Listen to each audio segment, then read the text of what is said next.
Odao, VP.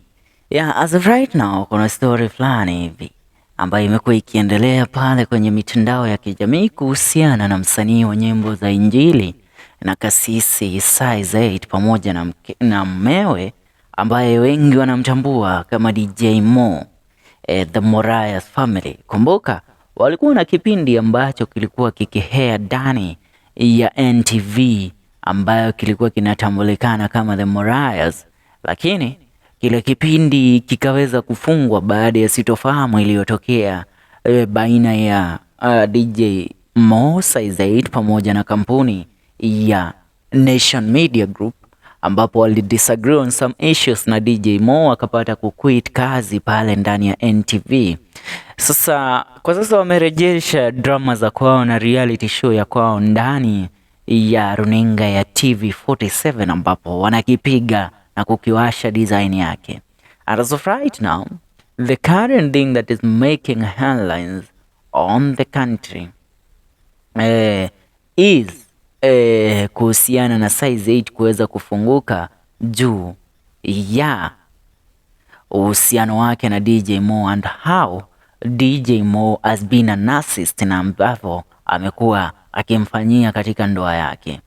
Now it is being revealed Size8 complains about DJ Mo coming home late at night, adding that Mo disregards her feelings and is a narcissist.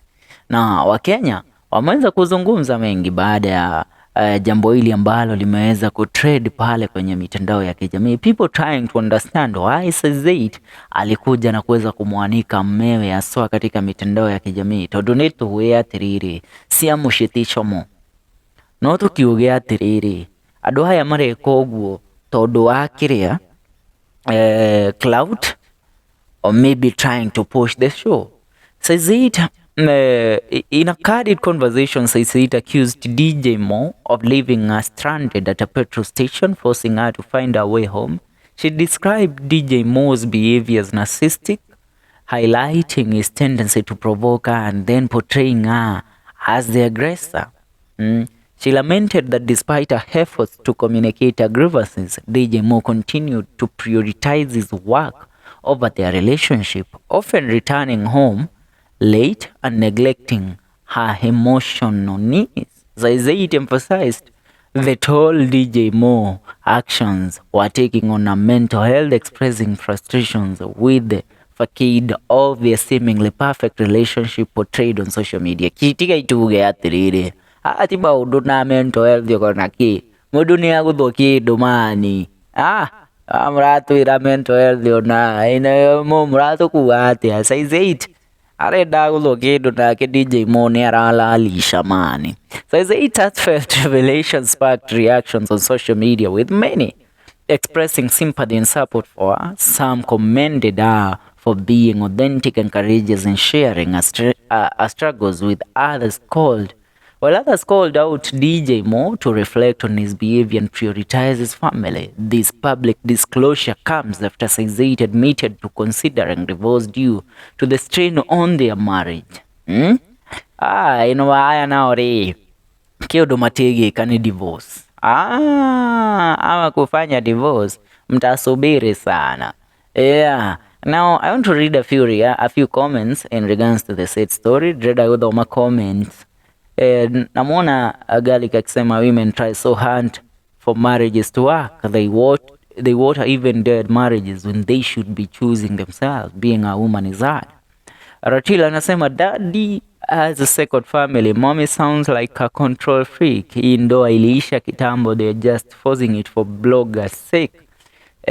I am Kimani anasema DJ Mo blocked me after I told him he is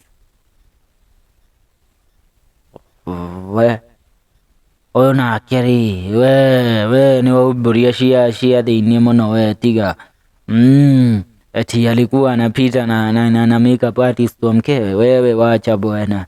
Edward Chris anasema huyu ndo Janda Pinkett wa Kenya. Lakini ni energy data Size8 man. Size8 nemo doa this woman chose to follow God and she prioritized God. Ni onaga tigana na haya meka showbiz go koja wanatupiga gifidi, magatuhura gifidi, magatuhura gifidi, alafu wana disappear. So right now, wewe, what is your comment in regards to this thing that is currently going on social media in regards to DJ Mo and Size8? Tushemanie kile video shito ishoige haha na thĩinĩ wa channel